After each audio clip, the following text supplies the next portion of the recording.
సుబ్రహ్మణ్య స్వామి కొలువై ఉన్న పద్మగిరి చుట్టూ ప్రదక్షిణ చేసిన వాళ్ళకి కోరిన కోరికలు తీరతాయని ఈ ఊరి వారందరూ నమ్ముతారు. కళ్యాణం కాని వాళ్ళు ఈ గుడిలో పూజలు చేస్తే తప్పకుండా కళ్యాణం జరుగుతుందని, మరియు సంతానం లేని వాళ్ళకి కూడా సంతాన ప్రాప్తి కలుగుతుందని చాలా నమ్మకం. 200 సంవత్సరాల నాటి ఈ గుడి చరిత్ర చాలా విశేషమైనది.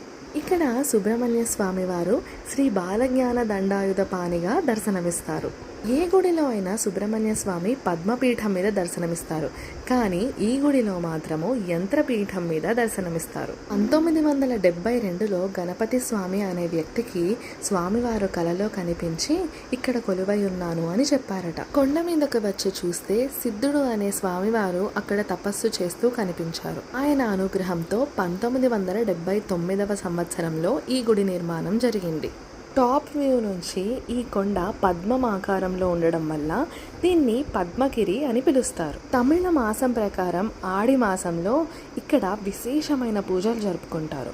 తిరుపతికి దాదాపు 10 కిలోమీటర్ల దూరంలో ఉన్న తనపల్లి సుబ్రహ్మణ్య స్వామి దేవాలయాన్ని దర్శించుకోవడం మాత్రం అస్సలు మర్చిపోకండి. డీటెయిల్స్ అన్ని డిస్క్రిప్షన్లో ఉన్నాయి, వెళ్ళి చూసేయండి.